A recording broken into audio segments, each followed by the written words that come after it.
Welcome to Talking Trade. I'm Sandi Siegel, president of MEJ. And I'm Ian Coxhead at the University of Wisconsin. And today we're delighted to welcome back Mark Rhoda-Reis, the director of the International Agribusiness Center at the Wisconsin Department of Ag Trade and Consumer Protection. Mark, we had you back on the show back in May of last year. Welcome back.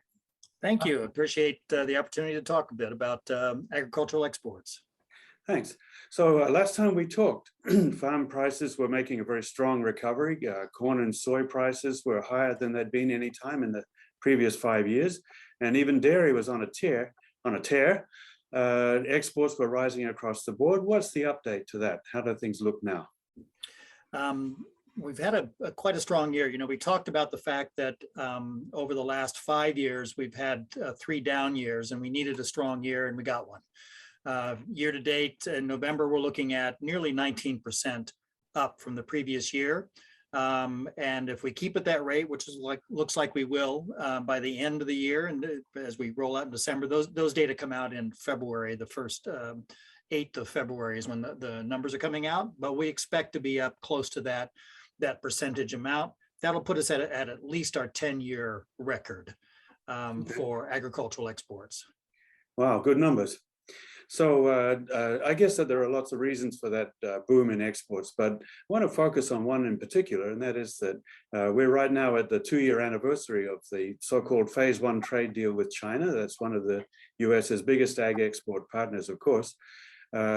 We are hitting about 80% of the 2-year quantitative targets for those exports to China, but the targets themselves were way up on prior year trade figures. So that indicates that, in fact, our agricultural exports to China are up quite a lot relative to 2019 and earlier. Are those numbers reflected in the Wisconsin data? They are. We've all year long been tracking pretty close to the rest of the U.S. In terms of our agricultural products, agribusiness product exports. China's no different. It's almost 19% as well up. So that's a significant number. And in a number of categories, you know, soybeans certainly were a big part of that, nearly 69%, but prepared vegetables, livestock genetics, dairy products across the board, among our top 10, all of the products are up. And is it all about China, or are there other reasons for the export growth? Certainly a number of other countries, and we needed Mexico to get better. They had, before COVID, they had some economic difficulties. COVID didn't help that. They're moving up.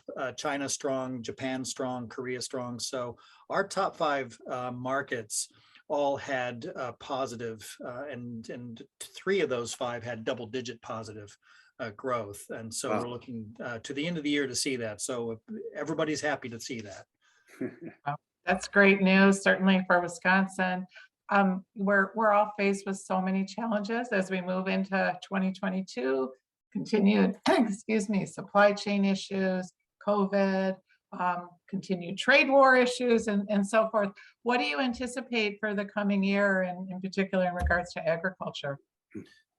And we're a little bit surprised if you think about, you know, the high cost of containers, the lack of availability of containers, the workforce shortages and challenges in being able to produce. But there was so much pent up demand that we sort of were able to overcome a lot of those headwinds and still have this very strong year. So as we look forward into 2022, and the USDA puts out a forecast and a few times during the year, the last one's in November.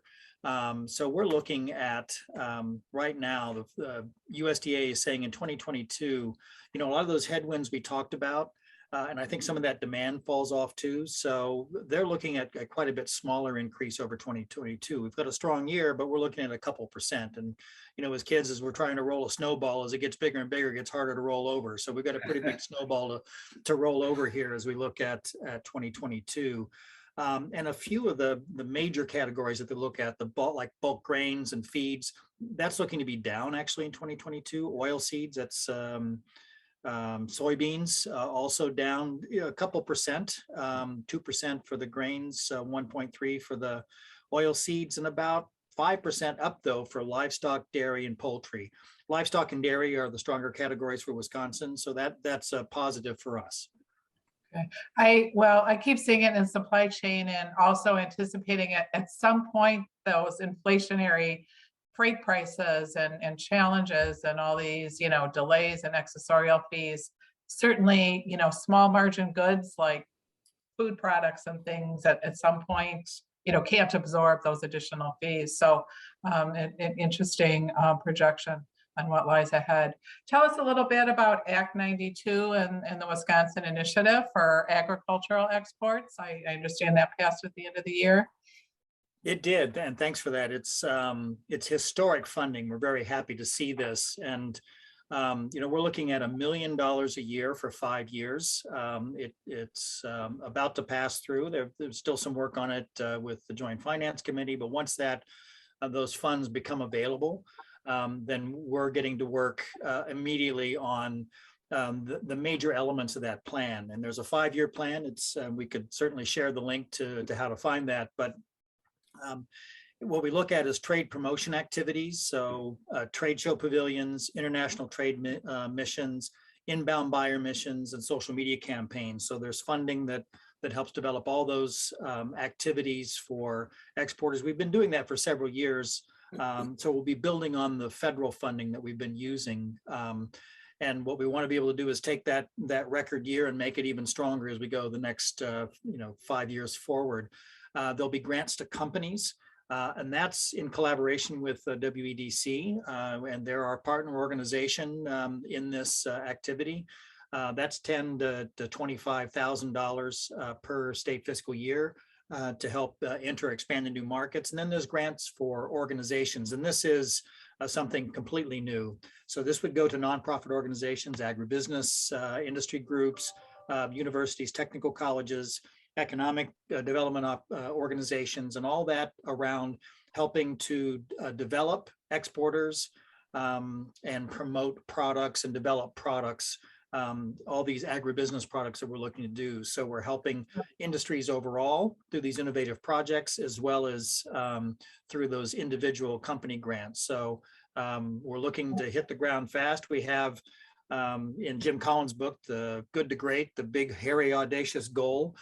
We have a BHAG, as they call it, a goal of 25% in 5 years to grow the entire agribusiness exports.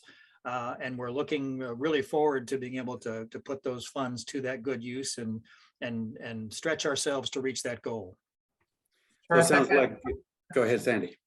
I was just going to say, we've had Katie Sinnott on the show and some really terrific, programs for exporters here in Wisconsin. So that's exciting. And it sounds like that's just expanding.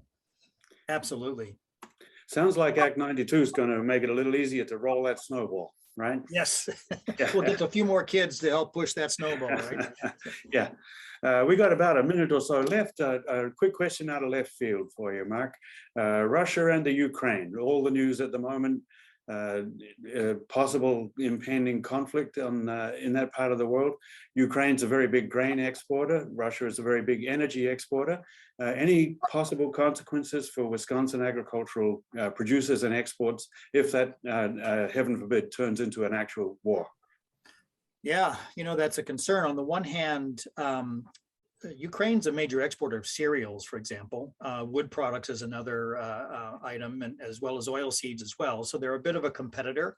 We're not strong necessarily in wheat, but some of the other cereal products we do have fairly good exports. So on the one hand, if they're not able to export as much, drives the price up some for those commodities, but then also perhaps open up some ability to sell in markets that we maybe not have reached, certainly into Europe, where a lot of where they go. But the downside of that is that that kind of destabilization, I think, hits economies and puts a damper on demand. And you certainly wouldn't want that. So it may have some impact, in terms of positive impact, but I think the negatives would far outweigh that. Agreed. Mark, thank you for joining us. I look forward to having you back. Always good to hear what's going on with agriculture in Wisconsin, and it's been good news lately. So that's always very welcome. Thanks again for joining us. Great. Well, thanks very much. And yeah, look forward to talking to you. We can have a conversation about how the Wisconsin Initiative for Agricultural Exports has helped to get started. Yeah. Hang on there with that snowball. Yes. Thanks, Mark. We'll All see you right. again. Very good. Thanks a lot. Good to talk to you. This has been Talking Trade, and we'll see you in the next episode.